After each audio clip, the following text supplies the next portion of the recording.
right, thanks for staying with us, and many thanks for keeping it Citizen TV. Shortly, I'll be taking your feedback via the SMS line 22422 and the hashtag Monday Report. But just before that, let me allow Prof. Omenya to weigh in, even as we try and figure out what's the way forward. Another protest set for Thursday, at least that was the call by Azimio last week, twice a week.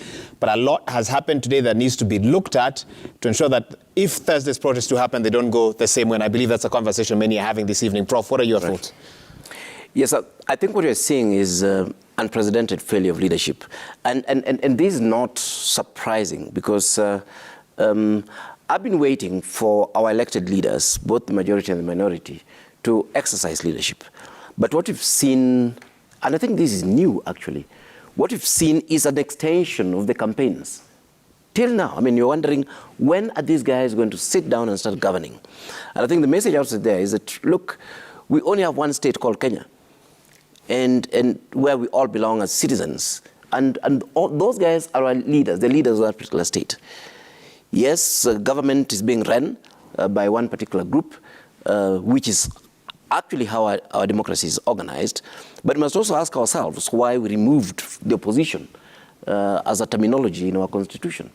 It was removed again because of that idea of inclusivity, that yes, we have a majority that then, pick the executive and so on, but you have a minority who also have a role in terms of governing. So governing is not just a one-way traffic for the, for the majority party as it actually were. And I think it's a time that we need to actually reflect upon some of those ethos that we actually have in our constitution.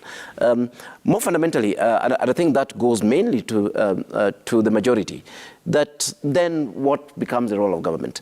The government is there to protect all of us. In fact, to guarantee the civil liberties, including these demonstrations that we're talking about. And what you're seeing is a government that's abstaining from its role of actually creating the platform that even those who are opposed to the government can actually, picket, demonstrate, and so on as guaranteed in Article 37 of the Constitution. Again, and that's very concerning. I used to tell people, in fact, I did teach public policy, and I used to tell people that if you are to have only one ministry in government, it will be called the Ministry of Violence. Governments, actually, the first thing the governments control is actually violence. That's why we have armies. That's why we have the military. That's why we have the police. One would use the word order, not violence. Let me call it violence. So basically, yes, I think it's just to push the point across. So governments, and the key word there is monopoly. So once government comes in, you must not allow any other entity or faction to have semblance of control of government, I mean of violence. So when you start seeing people associated with government, making insinuation that youths can be organized, that violence can be exercised outside of the state, that's what it means. We start drifting. And incidentally, governments normally fall precisely because of that. That when some of these militia groups become very strong, then they can actually threaten the stability of the nation. They can threaten your own army, and sometimes they're able to overthrow them and fix their own people there, who actually run the state. But like I was saying, most significantly, it is actually the responsibility of our leaders to ensure that that the state of Kenya is stable enough, that we are able to do business, that civic liberties are guaranteed, that services the government provides on a day-to-day basis are actually provided, and so on and so forth. And that actually requires that leaders actually sit together and talk. But having said that, interestingly, these leaders that we're talking about, in different times, they've actually been on the same sides. In fact, I spent time today looking at 2008, 2007, 2008 post-election violence, as it actually were. The Right Honorable Raila and Ruto were actually side by side. They were both inside ODM, and they were actually both talking together. My point is that these people actually do talk together. So what these hardline stances come from especially on uncontested matters. Yes, I mean, if you're bringing in elections and so on, those things are contested. But if you're talking about food security for Kenyans, it's not contested. If you're talking about the cost of living, it is not contested. If you're talking about high taxation, it's not contested. If you're talking about the collapse of the shilling, it is not contested. And what we're saying is that, these are issues that we expect all Kenyans to engage in. Government does not have monopoly, actually, on all matters of governance. In fact, that's why you also have the minority and so on. But then remember, it is the people, it is we the people of Kenya who lend these governments the power, to actually govern. So the people of Kenya still have a say. Mm. And that's why we're saying that it's possible and we should actually have a debate. It doesn't mean that once I elect my member of parliament, then I cannot say anything about what's happening in this country until the next election. And that's partly what we mean by this structured dialogue. This is a dialogue that goes beyond parliament, it goes beyond elected officials and so on. And what we expect of elected leaders, to do is to exercise leadership to enable this dialogue to happen. Danvers, just off the back of what he's spoken to, and each of the guests here are really speaking towards conversations that need to happen. You alluded to conversations, back channel type of conversations that were happening in the run-up to the first protest last week, Monday. Is there any hope that there's more of that happening? I don't know what your sources are telling you. Well, yeah, those ones clearly were not as successful as the thought. And there is still, I think, very high-level discussions in the highest levels in terms of world leaders really addressing this issue. Because Kenya is a very strategic country. So if we fall, sometimes we're in the theater of operation and we forget how important we are as a country. And in 2007, why we were able to be pulled, why we stopped from the brink is because actually international committee did come in and step out and say, we can't allow Kenya. Remember Condoleezza Rice's famous words, it says we cannot allow Kenya to go that way, it's too important a country. So they steal that. Whether they'll prevail or not, it will be difficult. And here's the reason why. You see, when moderates walk out of a room, it's really hard to have sober discussions, and that's really the challenge. Even in any conflict, I mean, I've mediated serious conflicts within our country, north, when there's ethnic, and it's really hard to have that discussion because everybody they take hard positions and really hard demands, and that's what you're really seeing.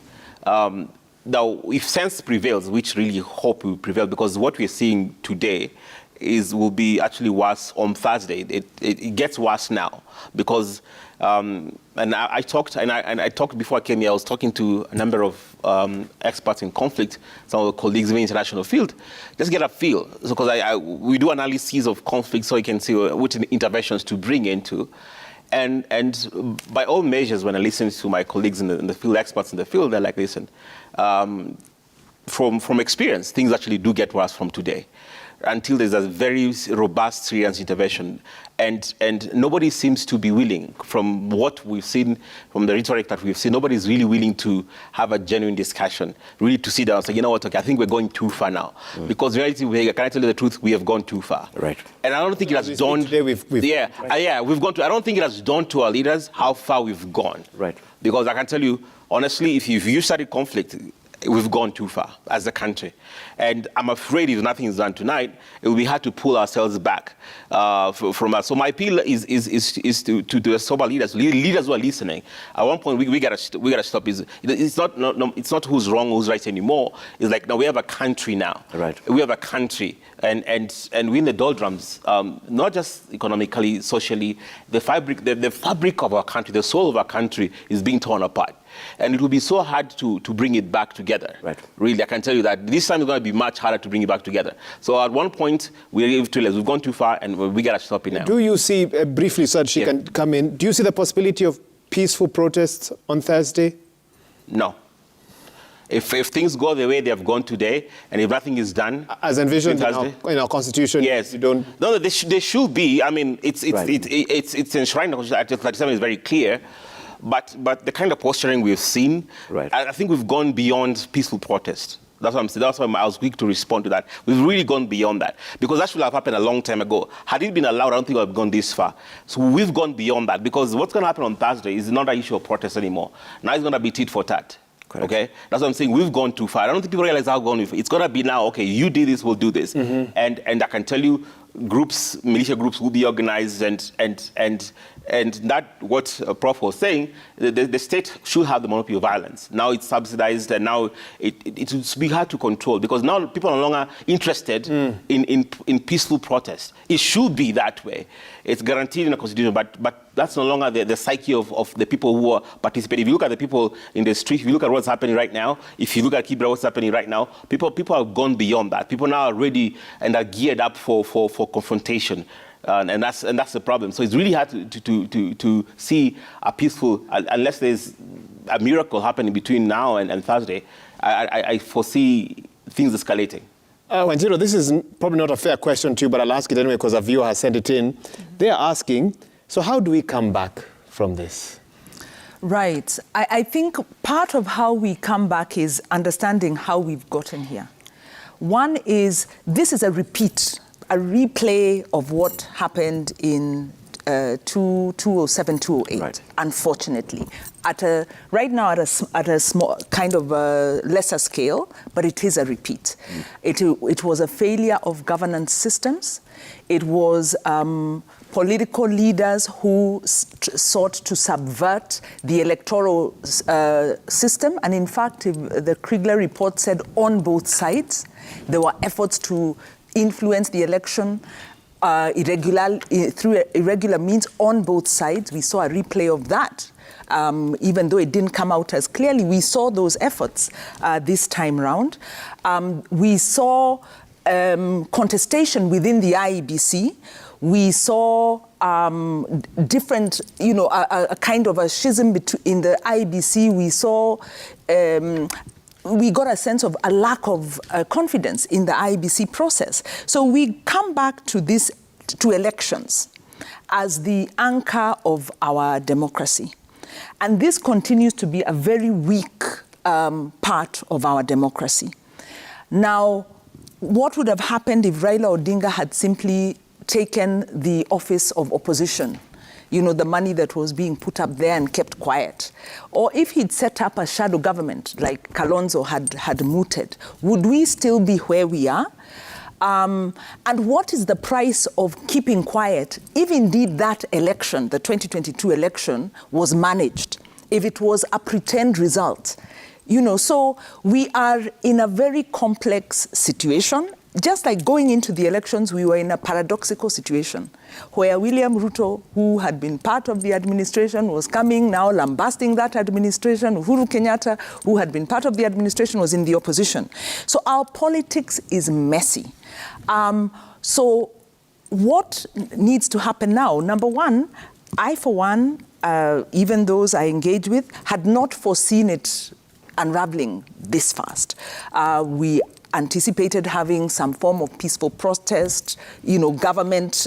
Of course, it was concerning when we had the IG making these very strong statements. But then we saw in Nairobi, there was the ability to protest. We remember the last 10 years, we've been under an authoritarian regime and we could not protest in Nairobi. So it was a gain that we could protest in Nairobi. I think the main thing is, there's an impact on households, there's an impact on citizens, on women and on children and on families and on businesses. This impact is real, coming off COVID, coming off the elections, coming off the global situation. It looks set, if nothing happens, it looks to get worse. Kenya's GDP is shrinking. Kenya's manufacturing is shrinking. It looks set to get worse. One can only pray for sobriety. Citizens are very disconnected from their electoral and governance systems. We have a pretend democracy where things happen, but decisions keep getting taken that countermand the interests of the public. So what are the scenarios? One of the scenarios, of course, when you have a regime with authoritarian tendencies, you can instigate. I mean, if you are a conspiracy theorist, you could say, well, you could instigate some trouble so that you can invoke provisions to suspend rights and take control of the situation. Of course, if it unravels, if things continue, that may be the way we go. How does that play into the structural issues? Because we must acknowledge we have structural problems as a country that need to be addressed. So yes, I don't have an answer other than we have to deal with the leadership. We have an unfortunate situation where associations, professional groups, the religious are not actively involved in the governance aspect, in holding government to account. There's a sense in which the religious were seen to be taking sides instead of looking at this is the country called Kenya. We have a situation where civil society was also accused. I was waiting for you to get Yes, civil society taking sides, keeping quiet, self-censoring. So we have a sense where everyone's sitting to watch what's going to happen, and we are relying on political leaders who have shown us their only interest is themselves. And we have an international community that is set to come in again and hold our hand if we don't get this right. So this doesn't augur well for us. This is a step back in so many regards. Okay. We call for sanity. Prof, we've talked about our leaders, we've talked about the economy, we've talked about the Constitution. Maybe spare a thought right now for the ordinary Kenyan watching this show this evening. Where do they fit in all this? Is everything happening bringing them closer to the best Kenya, the Kenyan dream that they aspire for? Or are they further from that this evening? Sadly, and again, totally unprecedented. And we have a situation where the ordinary Kenyan does not feel as part of government or part of the state. And this the optics is simply an issue of optics. I mean, we've had a government that immediately they came in, we see the concerns. It is about the cars, the budget for cars in whose offices. It's about creation of new offices. It's about appointments of friends and cronies. It's about chest thumping and all these things. Meanwhile, I was saying, I mean, this is unprecedented because even if you see thieves and bank robbers who become heads of state in other countries, they always do some populist thing, you know, to appease the citizens or the electorate. I would ask in all fairness that this government that has come in, what single thing have they done to appease the electorate? The Hustler Fund? We have Fuliza. Even before the Hustler Fund that functions a little bit. Would you say then that the ordinary Kenyan feels represented by the opposition? Is that... No, no, I'm not saying that. In fact, I think the opposition, the feeling is exactly the same even for the opposition. We are stuck between a rock and a hard place. If anything, the ordinary Kenyan feels that the opposition has hijacked the agenda, is using them to actually force the government to negotiate, and you're not even aware what exactly the government, what they're negotiating about. So I think the ordinary Kenyan is continuously getting distanced. Let me give you a very basic case. During these very difficult times, we have the office of the cabinet administrative secretaries. These are increased overnight from 23 to 50. And then their salaries are increased as a priority. And you say, is that really good optics during a time when the country is suffering? And then, of course, we don't hear anything, being said apart from, again, just chest thumping and so on. So, of course, government is doing things. I'm not saying that the government is doing nothing. But I'm saying optics. In fact, now I'm talking as citizen Omenya. When I'm out on the street, do I feel that government is doing anything at all to make my life better? The ordinary person, the mamambogas and all these people, which aspect of their life can we say the government has picked in these very difficult times, to actually deal with? Of course, Wanjiru highlighted the issue of subsidies. That yes, I mean, the previous government may not have been such a good government anyway, and maybe that's why they left. But in their wisdom, they actually brought subsidies that were told that these were not the best instruments. But meanwhile, what alternative instruments has the new government put in place? So you cannot just come and remove what was sheltering me and replace it with nothing. And that's why we're saying that actually there's need for a feeling of that sensitivity. to the ordinary person outside. Doesn't agree with you, and I was coming to parting shots. Let me read feedback, then I'll give you each a final thought. We have the feedback ready. Remember, our SMS line is 22422, and the hashtag is the Monday Report. Danvas, hold your thoughts, and Prof, hold your thoughts as well. Okay, let's see what Kenyans are saying this evening at the end of what has been quite a day for this nation. Mutai Obed says, we can't let the ongoing protests escalate any further. We need to find immediate solutions to the issues at hand and work towards peaceful resolution before it's too late. Let's find a way forward and prevent these protests from turning into an ugly sight. That's from Mutai Obed. Lazaro Kanyambok, you say we are approaching a very dangerous stage. Goons are being used to counter hooliganism. Right. We can't afford to continue like this. Leaders must now come back to their senses, swallow their pride to engage in meaningful dialogue. Right. Okay, I think we have one more. Dave Makongiri, you say, in the long run, it's the common Mwananchi who bears the burden of these mass protests. The buck stops with our two leaders to look for amicable solutions for the sake of Kenyans. Our time is far gone. In terms of final thoughts. Before Let's just start final with thoughts, you. yeah, just quickly, I'll slightly disagree with my good friend Prof and Njiru here on a number of issues, then I'll give my quick final thoughts. Let's not forget, Wahiga, that this, on issues of democracy and elections, we've had the most peaceful elections that this past. Let's not forget that. Yeah. And by the international community, by whether it's the EU, the AU, all observers, I mean, whether you disagree with who or not, it was one of the most transparent we've had.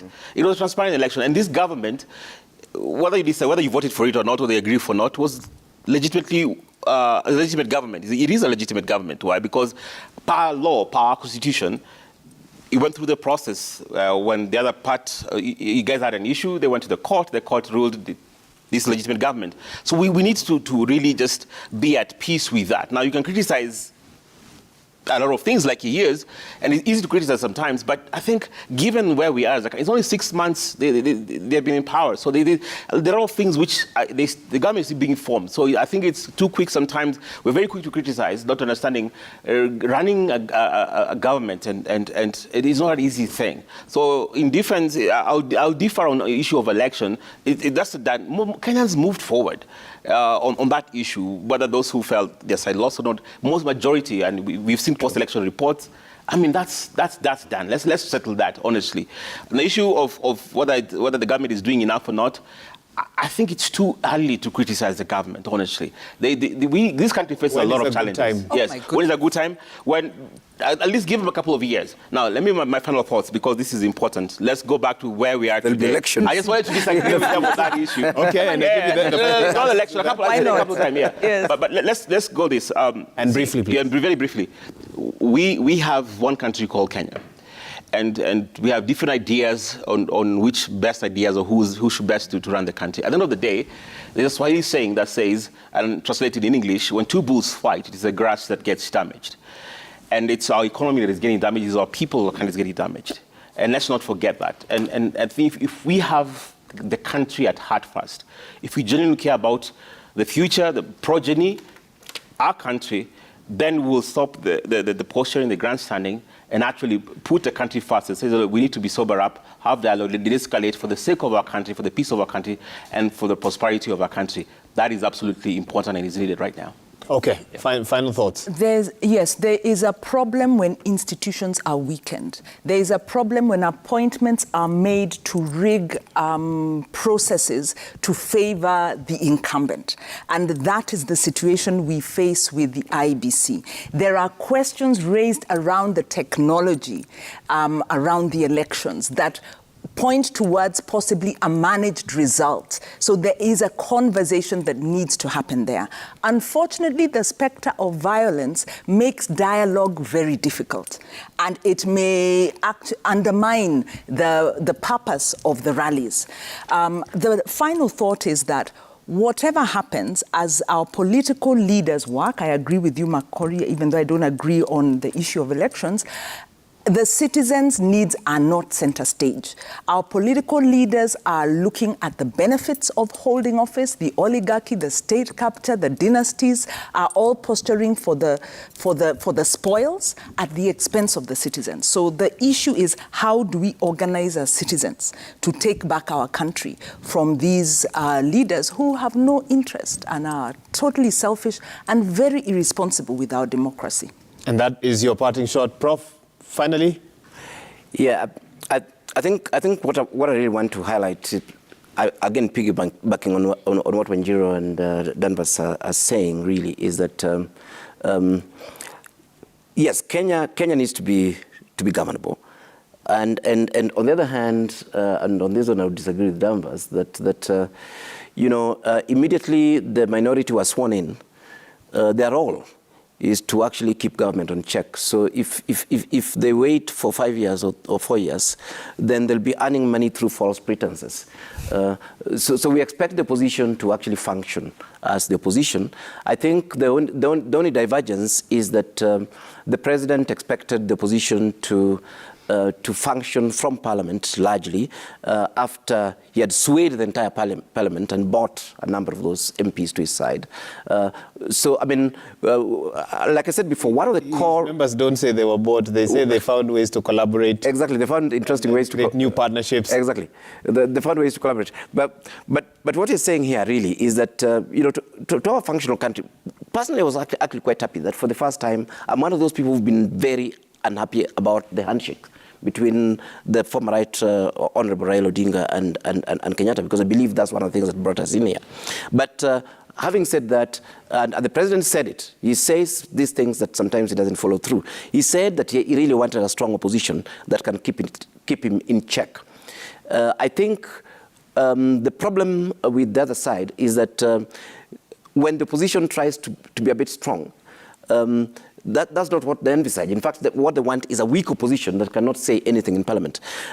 As far as I'm concerned, these things that are happening, if they're enabled to happen, the discourse is enabled to happen, the picketing is enabled to happen, civic engagement, not just with our members of Parliament, but ordinary people in the villages discussing how they're governed and so on. That is healthy for our democracy. And I think the ruling party should not fear about those things. Omenya expressing his views here, even if they're contrary to what government is doing or saying or whatever it is very, very healthy for our democracy. The press, pointing out things and so on, those things are healthy for our democracy. That's why we stand proud, amongst very, very many nations to say, look here, we are a democracy, we believe in a rule of law, we are properly governed and so on. Buying everyone or convincing everyone to join your side, for all sorts of nefarious reasons, is not the correct way to go. And this is partly why this egotistic approach, should just end. Let people humble themselves. I mean, for the first time, we're even happy that we had God-fearing leaders. I think myself, I'm actually a born-again Christian. Mm-hmm. I can say that. I belong to Mamlaka Chapel. And one of the things that, yes, in fact, I think I've seen your wife there a few times. One of the things that we believe in, actually, is that you have to be humble. Because in that humility, then God is able to actually come in and totally undo all these challenges. But if you're just thumping to everyone, and if you know everything, briefly, then it becomes impossible, actually, even for that divine intervention. Let me end there. Well, you'll end with a religious lesson of the day, and we'll wrap it up here. Thank you so much. We're glad to have had here with us today Professor Alfred Omenya. He's a governance analyst. Thank you for making time for us this evening. Wanjiru Gikonyo, advocate for good governance and accountability. Thank you for making time. And Danvas Makori, a commissioner with the NCIC. All focus on you, Danvas, and your commission. We're working. You're working? Yes. We'll see interventions in the days to come. And as we are, on his note, Kenyans need to pray for our country. Those who are praying, they need to pray hard. Okay, I think it's here. Okay, well, a second parting shot from you. Yes. And that's how we wrap it up. I hope, Wanjiru, you don't have a third one. On behalf of the whole team that's made this broadcast possible, thank you for tuning in. Our sign language interpreter this evening has been Yulan Zale. And of course, here at Citizen TV, we'll continue to update you on what happens, and we'll continue to bring leaders here and analysts and opinion shapers just to help you better understand what is happening in the country and the state of the nation, even as we trust and hope for better days ahead. That's where we wrap up the broadcast this evening. My name is Wahiga Mwaura. See you tomorrow. Good night. Stay safe wherever you're watching us from. We'll see you soon. Goodbye.